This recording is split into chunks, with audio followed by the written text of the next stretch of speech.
Rubric exam में आपका स्वागत है। इस वीडियो में मैं आपको दिखाऊंगा कि ऐप कैसे काम करती है और आप इसे अपनी ज़रूरतों के अनुसार कैसे सेट कर सकते हैं। जब आप रूब्रिक एग्जाम पहली बार खोलते हैं तो आप एक एडमिन पिन और एक बुक कोड बनाते हैं। पिन ऐप में केवल एडमिन के लिए उपलब्ध सभी फीचर्स को अनलॉक करता है और बुक की मदद से अगर PIN कभी भी लीक हो जाए या गलत हाथों में चला जाए तो आप उसे सुरक्षित तरीके से रीसेट कर सकते हैं।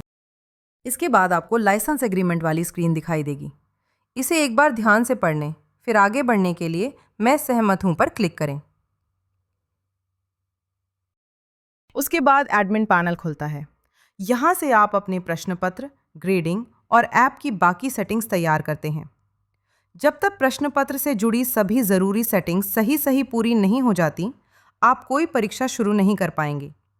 थोड़ी देर में मैं आपको हर सेक्शन को और विस्तार से दिखाऊंगा। एडमिन पैनल के सबसे ऊपर आपको सेट सेक्शन मिलेगा। यहाँ आप प्रश्न पत्रों के सेट बना सकते हैं, उनका नाम बदल सकते हैं या उन्हें हटा सकते हैं। बस एक नाम टाइप करें और सेट जोड़े सेंटर पर क्लिक करें। जो भी सेट आप बनाएंगे वह इनपुट फील्ड्स के नीचे एक कार्ड की तरह दिखने लगेगा। अगला है प्रश्न सेक्शन। यहाँ आप वर्तमान में चुने हुए सेट में प्रश्न जोड़ते हैं। आप चाहें तो प्रश्न एक एक करके मैनुअली दर्ज कर सकते हैं या फिर उन्हें किसी पहले से बने प्रश्न पत्र से इंपोर्ट कर सकते हैं। रूब्रिक एग्जाम प्रश्नों को इंपोर्ट और एक्सपोर्ट करने के लिए CSV और एक्सेल दोनों तरह की फाइलों को सपोर्ट करता है। हर प्रश्न जो आप जोड़ते हैं एक क्षैतिज स्क्रॉल वाले एरिया में कार्ड के रूप में दिखाई देता है, जहां से आप उसे जल्दी से देख, एडिट या डिलीट कर सकते हैं। अब चलिए प्रश्न जोड़े बटन से एक नया प्रश्न जोड़ते हैं। इस पर क्लिक करते ही एक डायलॉग खुलता है, जहां आप प्रश्न का शीर्षक, संभावित उत्तर, हर उत्तर के लिए मिलने वाले अंकों की संख्या और चाहें तो प्रश्न से जुड़ी हुई कोई इमेज भी अटैच कर सकते हैं। अगर एक से ज़्यादा उत्तरों पर अंक दिए गए हों तो प्रश्न को बहु उत्तर वाला प्रश्न माना जाता है और अंक तभी दिए जाते हैं जब प्रतिभागी सभी और केवल सही उत्तरों का चयन करता है। इस डेमो में आगे चलकर हम एक उत्तर 3 और बहु उत्तर दोनों तरह के प्रश्नों के उदाहरण देखेंगे। मौजूदा सेट में CSV या एक्सेल फाइल से प्रश्न इंपोर्ट करने के लिए प्रश्न आयात करें बटन का इस्तेमाल करें। अपनी फाइल चुनें और उस सेट के लिए सभी प्रश्न उसी स्क्रोलिंग एरिया में दिखने लगेंगे। एक्सपोर्ट करना भी उतना ही आसान है। प्रश्न निर्यात करें पर क्लिक करें, एक फोल्डर चुनें और प्रश्न वहां किसी भी अटैच्ड इमेज के साथ सेव हो जाएंगे। अब हम मौजूदा सेट के लिए ग्रेडिंग सेट करते हैं। हर सेट की अपनी अलग ग्रेडिंग स्कीम हो सकती है। आप चाहें तो उसे बिल्कुल शुरुआत से बना सकते हैं या किसी टेम्पलेट से शुरू करके बाद में ज़रूरत के मुताबिक बैंड्स को एडजस्ट कर सकते हैं। हर बैंड के लिए अधिकतम प्रतिशत का मान ये तय करता है कि किस अधिकतम प्रतिशत तक वो ग्रेड अपने आप असाइन हो जाएगा। अब तय करते हैं कि इस सेट के लिए बने प्रश्न पत्र में कितने प्रश्न होंगे और कुल कितने अंक शामिल होंगे। प्रश्न पत्र सेटिंग्स में आप चुनते हैं कि हर पॉइंट वैल्यू के कितने प्रश्न शामिल किए जाएं और यहीं से परीक्षा की अवधि भी सेट की जाती है। जैसे जैसे आप ये संख्या बदलते हैं, नीचे दिखाई देने वाला कुल अंक अपने आप अपडेट हो जाता है। जब ये ज़रूरी सेटिंग्स पूरी हो जाती हैं तो ऊपर दाएं कोने में समाप्त बटन एक्टिव हो जाता है और आप परीक्षा वाली स्क्रीन पर आगे बढ़ सकते हैं। बाकी सेक्शन आपको प्रश्न पत्र का लुक पर्सनलाइज करने, एडमिन PIN बदलने और पिछली परीक्षा सत्रों के लॉग देखने की सुविधा देते हैं। एक उदाहरण परीक्षा पूरा करने के बाद हम पूर्ण परीक्षाएं सेक्शन पर दोबारा लौटेंगे। अब चलिए एक एग्जाम सेशन शुरू करते हैं। जब आप समाप्त पर क्लिक करते हैं तो एग्जाम स्क्रीन खुलती है।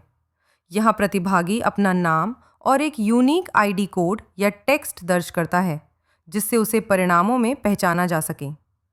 सिस्टम एक ही ID को उसी सेट के लिए एक ही दिन में एक से ज़्यादा बार परीक्षा पूरी करने की अनुमति नहीं देता। जैसे ही परीक्षा शुरू होती है, प्रश्न पत्र का पहला प्रश्न स्क्रीन पर दिखाई देता है।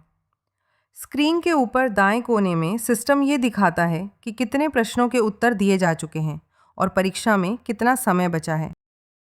जब प्रतिभागी किसी एक उत्तर वाले प्रश्न का उत्तर देता है तो ऐप अपने आप अगले प्रश्न पर चली जाती है। बहु उत्तर वाले प्रश्नों के लिए प्रतिभागी को सभी सही उत्तर चुनने होते हैं और फिर आगे बढ़ने के लिए स्क्रीन के नीचे मौजूद आगे बटन पर टैप करना होता है। प्रतिभागी कभी भी प्रश्नों के बीच आगे पीछे जा सकते हैं और अपने उत्तर बदल सकते हैं। जब सभी प्रश्नों के उत्तर दे दिए जाते हैं तो स्क्रीन के निचले मध्य भाग में परीक्षा समाप्त करें बटन दिखाई देता है। जब प्रतिभागी इस पर टैप करता है तो उसे परिणाम स्क्रीन पर ले जाया जाता है। अगर समय पहले ही समाप्त हो जाए और परीक्षा पूरी न हुई हो तो परीक्षा अपने आप समाप्त हो जाती है और परिणाम स्क्रीन पर अब तक दिए गए उत्तरों के आधार पर परिणाम दिखाए जाते हैं। परीक्षा समाप्त होने के बाद परिणाम स्क्रीन पर प्रतिभागी का नाम, उसकी आईडी, अर्जित अंक, प्रतिशत और अंतिम ग्रेड दिखाया जाता है। यहीं से आप अगले प्रतिभागी के लिए नई परीक्षा शुरू कर सकते हैं या फिर एडमिन पैनल पर वापस जा सकते हैं।